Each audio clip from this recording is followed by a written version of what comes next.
Actually, it's Friday. I haven't done a video since last week, beginning of the week, something kind of thing like that. Yeah, I've come down to just doing one video so far a week. I think that's good enough for now, being it's taken such a long time to get to the point of where I want it. And Puss in Boots just moved the tripod for me. Yeah, now she's going to bring it back. She hooked it with her tail. She wants my attention again. Yes, good old Puss in Boots. All right, as you can see, this beautiful beast behind me, it is my beautiful beast. It is a 1995 Dodge Dually four-wheel drive diesel. That's right, diesel.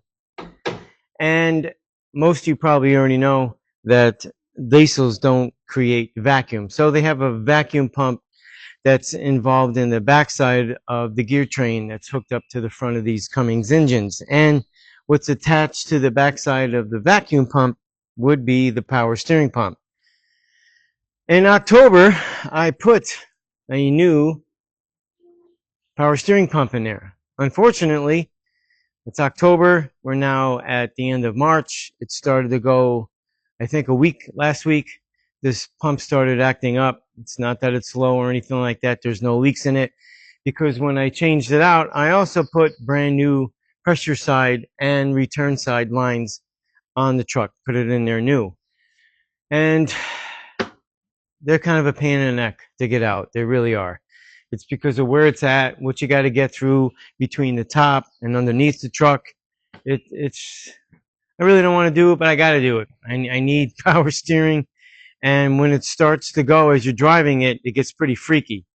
So this is a Dodge, as I mentioned earlier, and I want to show to you that when you call whatever company you deal with parts, and you tell them it's a Dodge, for some reason they get confused. So, see, my tailgate has parts on it, lots of little parts. But underneath, factory, it says Dodge, if you could see that, which I believe you can. It is not a Ram. That's right. I tell them, no, it's not a Ram. Registration, and when I purchased it, Dodge, 3500. That's what it is. And before I walk past it any further, that pump is down there, right down in there. So between working from the top and the bottom, the best way to get it is to just leave the truck the way it sits versus putting it on the lift, because too much up and down, and you want to make sure you catch the trans fluid that's in there. And there's Puss in Boots really trying to get my attention. I think she wants to get fed again. I fed her about 6-7 minutes after 6 this morning, and she wants to eat again, and it's 20 minutes to 9. Go figure, right, Puss in Boots? But anyhow, I'm going to take you along the way and show you how to remove it and what it requires. And hopefully, if you got to change it, I'm going to give you the easiest way and the fastest way to get it out. I'm hoping no more than an hour to get that thing out of there. It might seem like it would be less of time, maybe in your standard gasoline engine, but for this one, not so much. So in the meantime, let me get set up, get some tools out, get the catch pan and everything. And once I have everything ready and I get started, I'll chime back in. So in the meantime, stand by. Okay, I'm back. And what I'm showing here is that the trans fluid that's in the pump is actually draining in a couple of different containers. And only thing I took off, which I'm going to show you, is the pressure side line. I think you could see it. I hope you could see it. It's kind of tough, but it's up that way. That's the bottom of the pump. And it is a 16 millimeter line. That's all you need is a wrench, because you can't get in there with anything else. And if you can see, at the back of the pump, there is a ground hookup. So you're going to have to remove that. And there are 3 bolts, 3 or 4? 4. Yeah, I believe 4. If not, 3. That bracket that comes off of the pump that I spoke of, the vacuum pump, which is right there, that blue thing, and the black thing is the power steering pump. So I believe those are probably 15 or 16 millimeter. You got to remove them.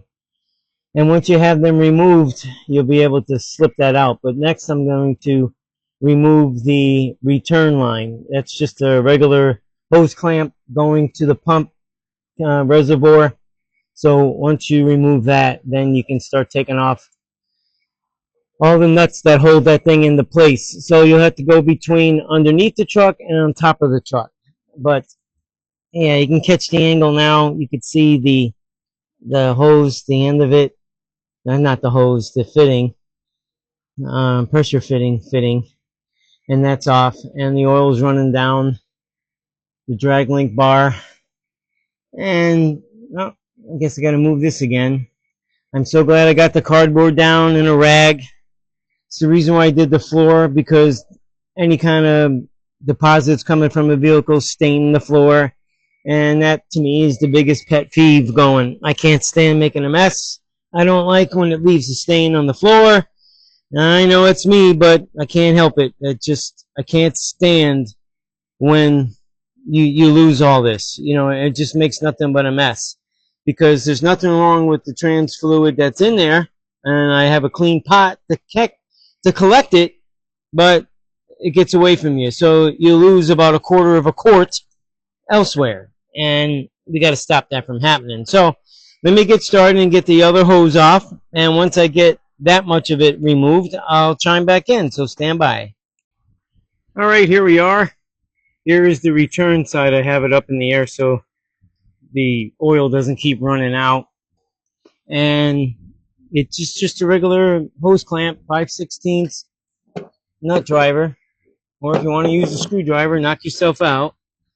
Nut driver is a little easier.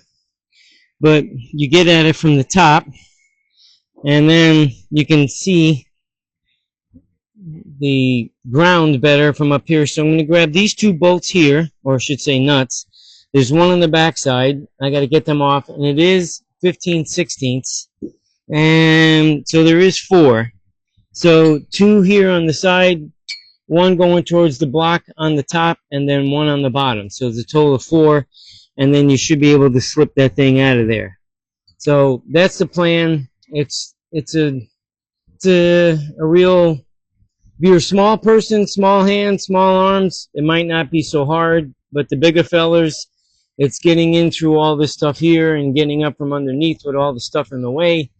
You know, that's the complication of it. It's just worming your way through all that. So let me get those bolts out, and then I'll show you what the pump actually looks like. So stand by. There it is. That's the culprit. That one there is the 4th one, which is the hardest one to get out. And this spacer right here goes between the bracket and the actual pump. So because it has a lock nut on there, and this end isn't locked in there, which you got to take these studs out anyway, it is very difficult because it's in that upper back corner of the pump. Now I have all 4 removed, and finally Puss in Boots shows up to give a hand or a paw, and it's not needed. Go figure. So I'm going to wiggle that thing out of there, hopefully,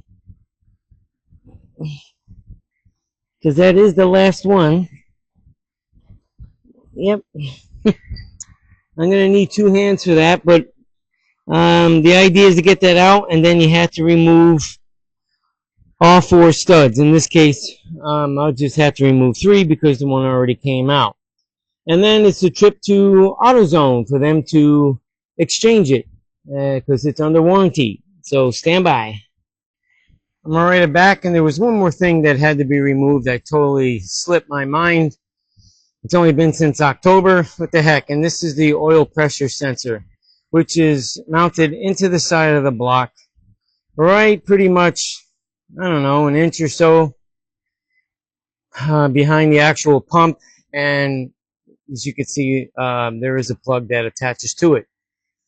You got to take that out in order to get that pump to come out. And it does require a special socket, 1 1/16 inch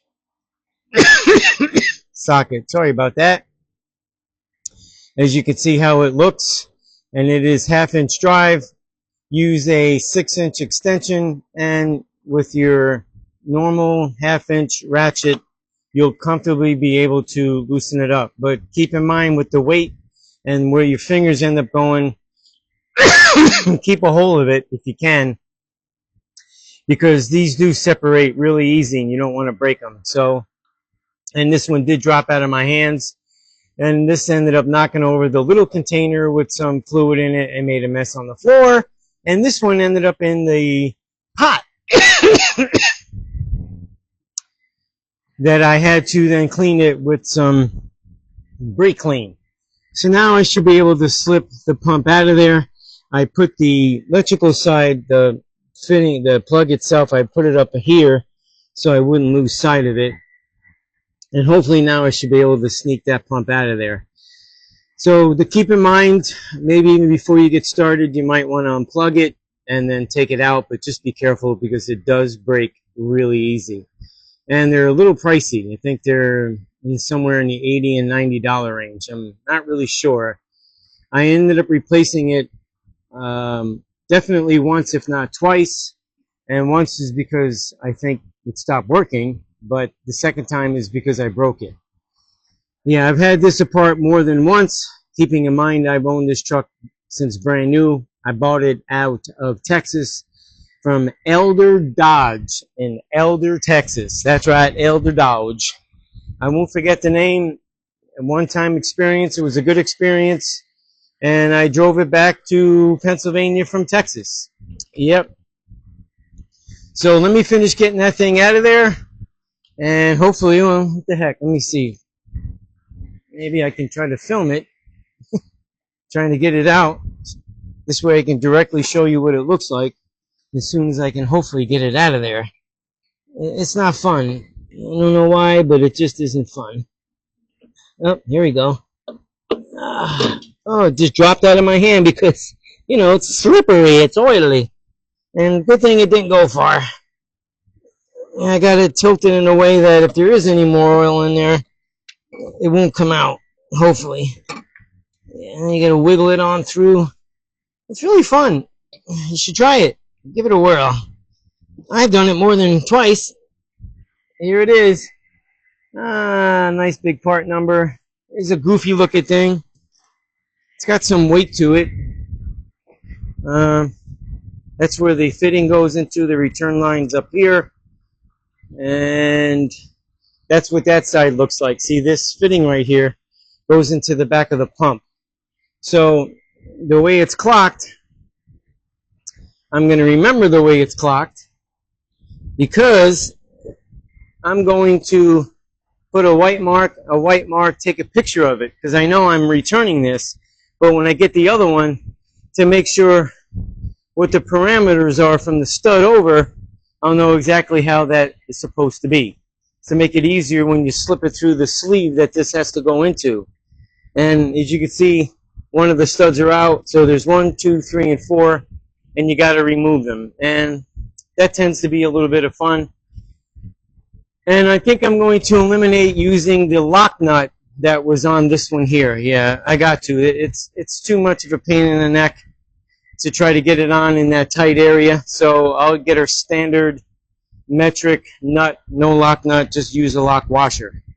So in the meantime, let me get these studs out, and we'll go back once I get that far. I'll show you how far I made it. So stand by.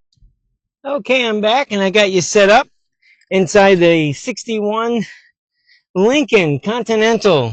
Figure I'd take you along and show you what it's all about driving down here in South Beach, Florida. That's right. I plug my battery in. I don't park it with it plugged in. I disconnect the ground. And that this way, I don't got to worry about nothing. That's the compressor running for the air suspension. Look at that.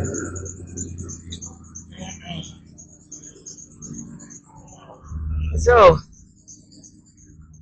I got my receipt. I got the part. Yep.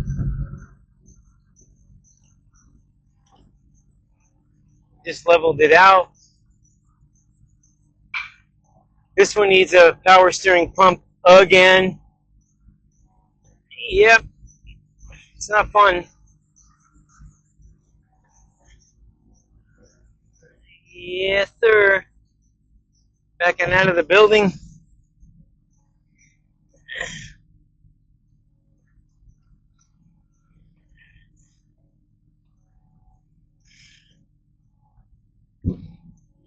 Yeah, that's going to be for another day. That 65 500 Galaxy.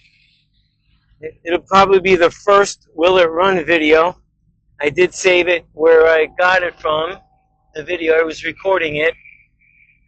Yep. Looking forward to doing that car. Looking forward to doing a couple of cars. That compressor is done. Here we go. Press another button to open the gate.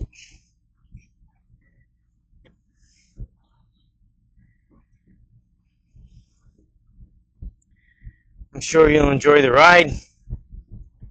It shouldn't be crowded out there. It's about 17 minutes after 10 on a Friday.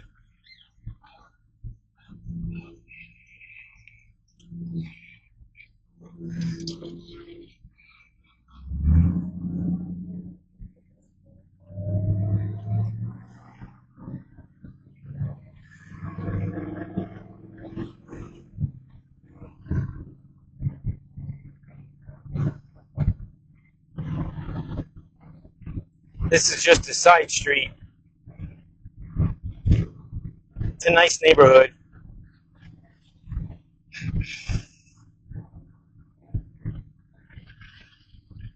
The car does have air conditioning, but I need to put a charge in it. Meantime, we'll just leave the two windows down.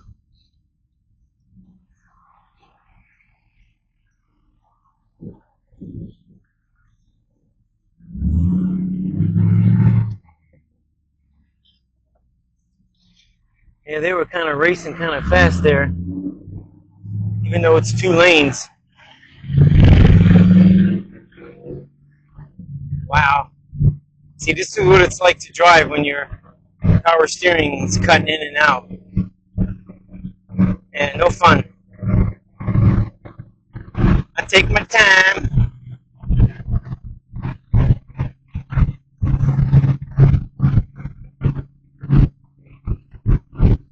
And what you'll probably notice is a lot of traffic lights. And the further east we go, the more that you end up running into.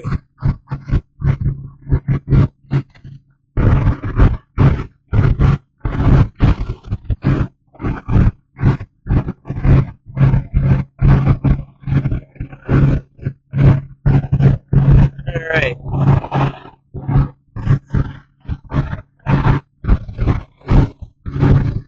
Get myself over. Got my winker on.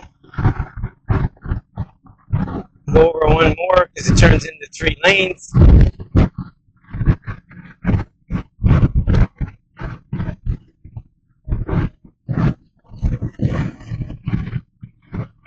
And go over one more lane.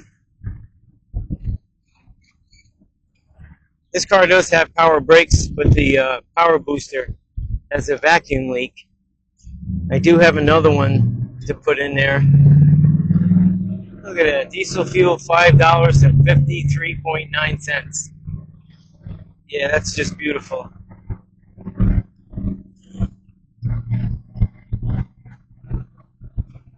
And when I get the chance, I guess when I go to do the power steering pump, I'll figure on spending a day on this car, and I'll do a video on changing out that pump, plus the vacuum booster. And I think there's a small antifreeze leak, but I thought I took care of all that when I changed the water pump, but I guess I didn't. So I got to take care of that too.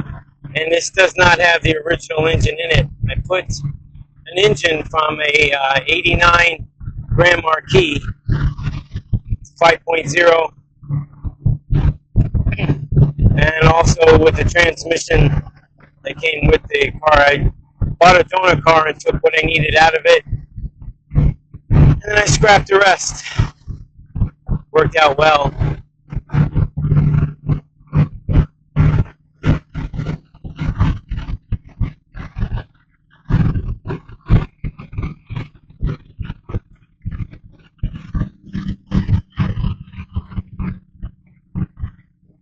See, it's not so bad, but when you notice that there's 3 lanes for, going north and south, and you got 3 lanes for going east and west, and you got 2 turning lanes to turn left, it's a busy area, and it really is.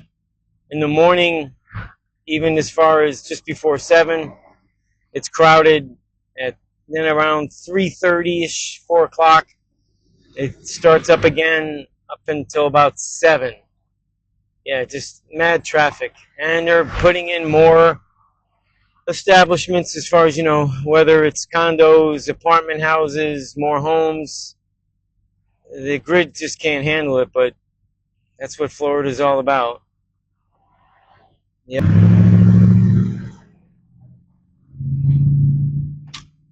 Uh-oh, I lost you. And that guy just cut.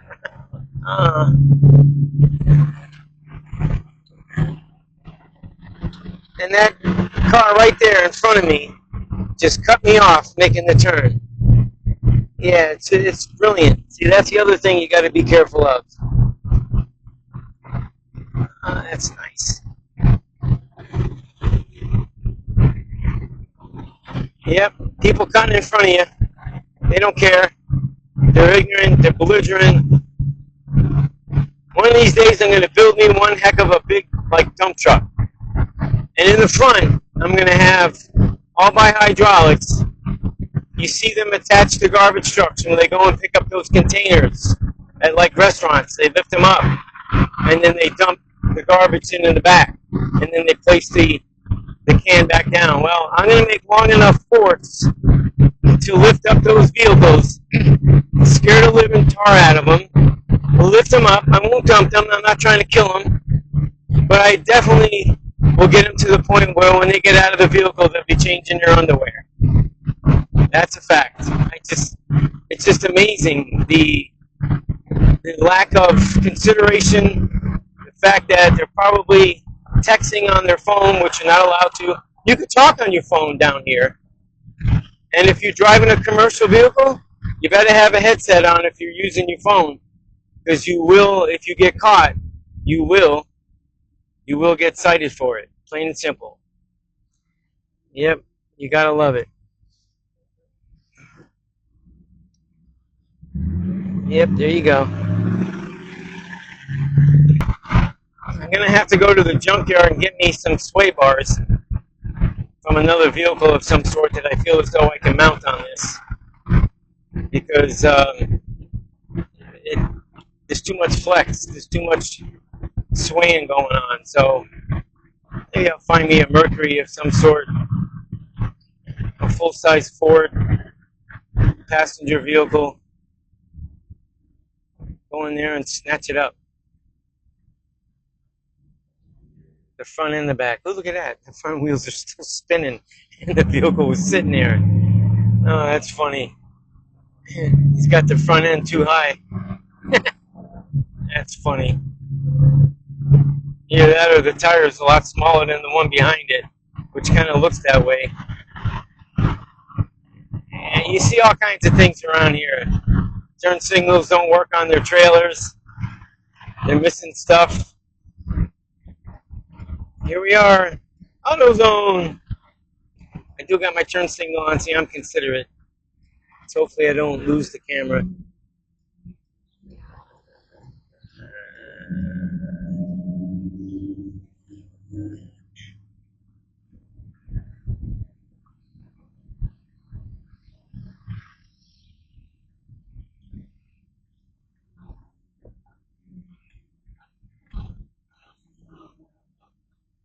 The squeakiness.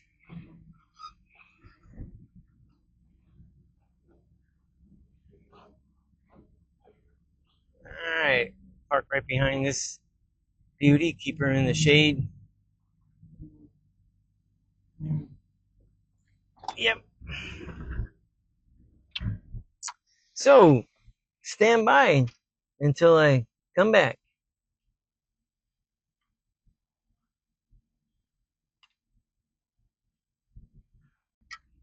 All right, I'm back. Hopefully, on our trip back after AutoZone, I won't get run off the road. I went in there also to get to buy a metric nut to eliminate the lock nut. Somebody, they said, walked off with that device to where you can put your hardware, screw it in to find out what size it is. They said if it ain't nailed down, they're stealing it. What in the world could somebody want with the style that they had in there? But I guess they wanted to get their money's worth on whatever it is that they bought. People are just sick. They've always been that way. This isn't new. But, oh well. It's going to run out and run me over. They run red lights around here. You can believe that.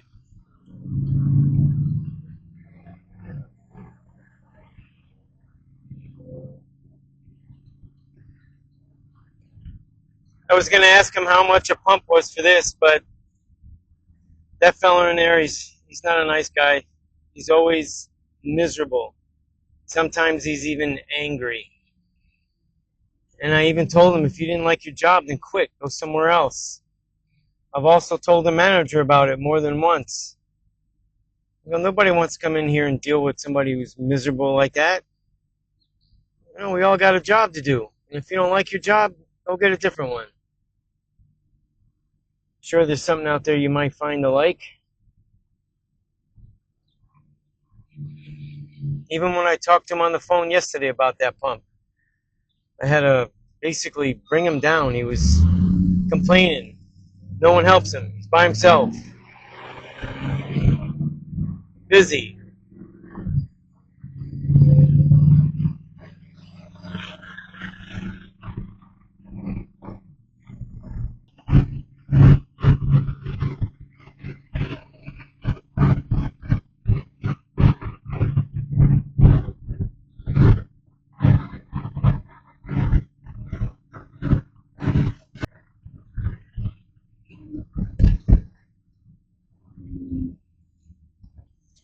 Ooh, came forward. Hopefully it stays there. It went back. Isn't that nice?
Year is that? 61. 61? Fucking sick.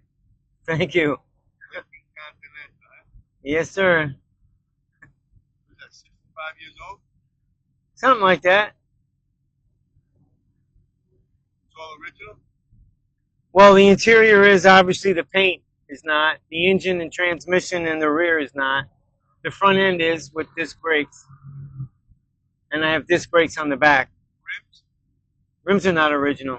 No, I don't want all that old stuff in here. I want to be able to drive it and be able to get there. That 8-cylinder? Yeah, and I put a Ford engine in it, Oh yeah. but I didn't stick with the '61 engine. That fucking thing's like a tank, right? Yeah, believe it or not, it only weighs around 5,300 pounds, 5,500. Yeah, Got all plastic. yeah. If you hit something, they'll know it.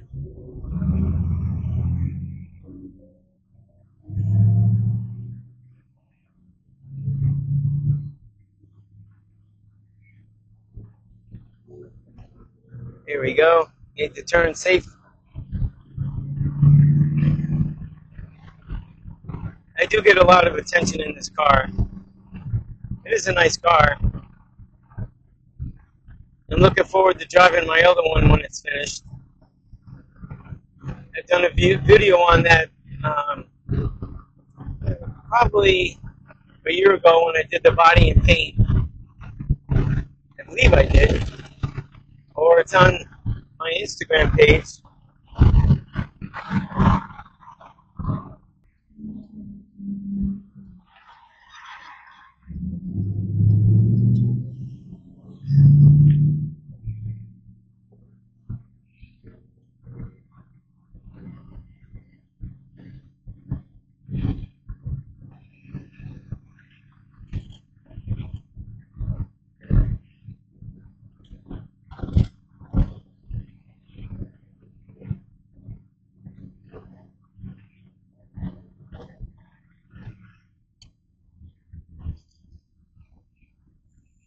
Well, here we are. We're back at the start.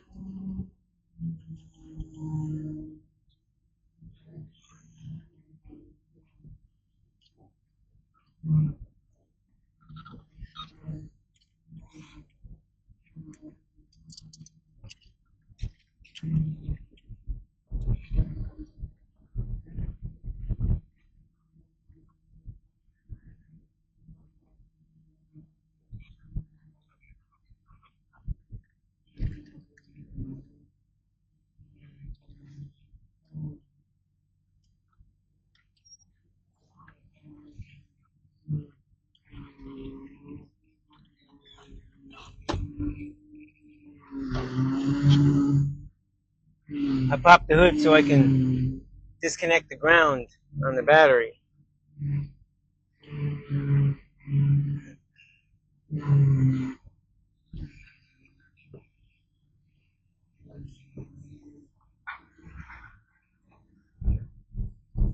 I got blocks there because of that car above. There we go. So that's our journey. So stand by for the next part.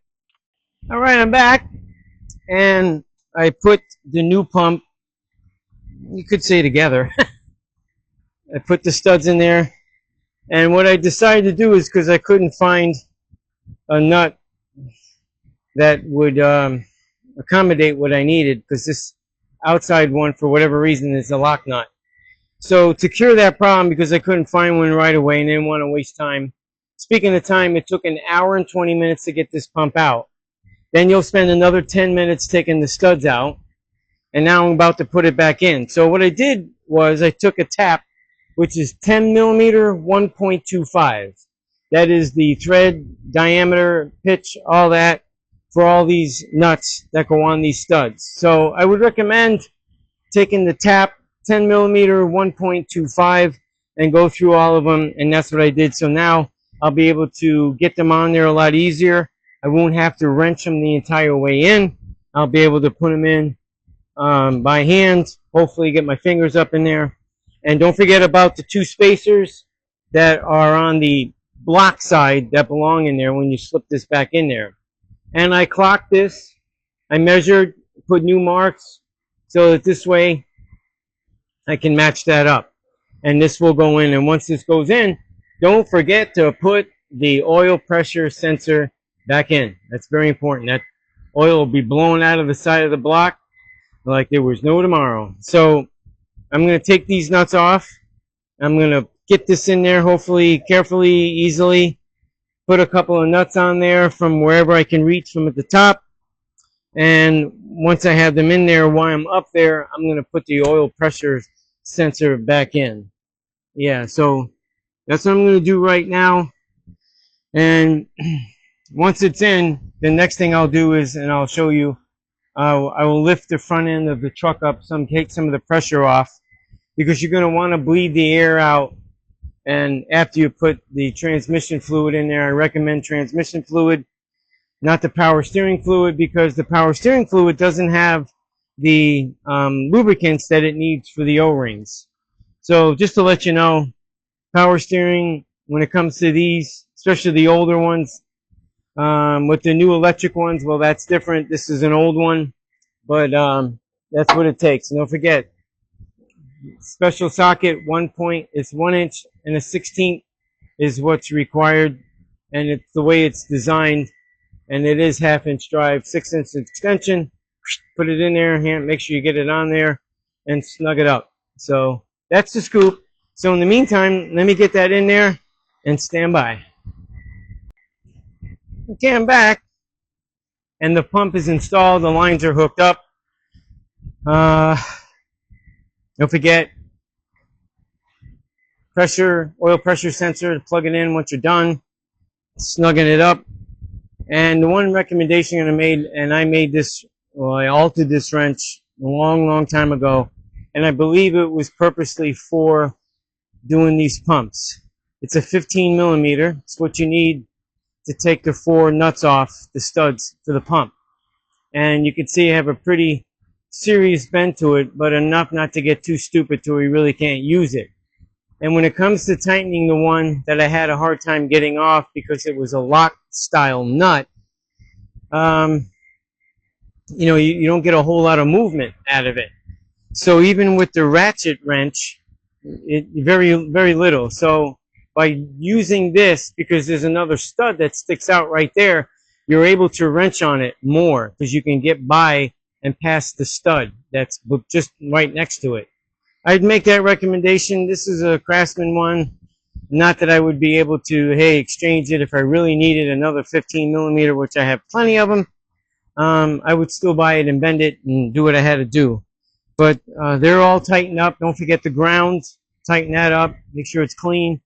And now I'm going to fill up the reservoir.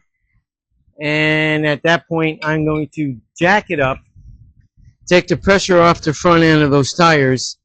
And this way, when I run it, the steering wheel back and forth, it'll be a lot easier, and it'll be easier on the front end, and I'll be able to get all the air out of the system.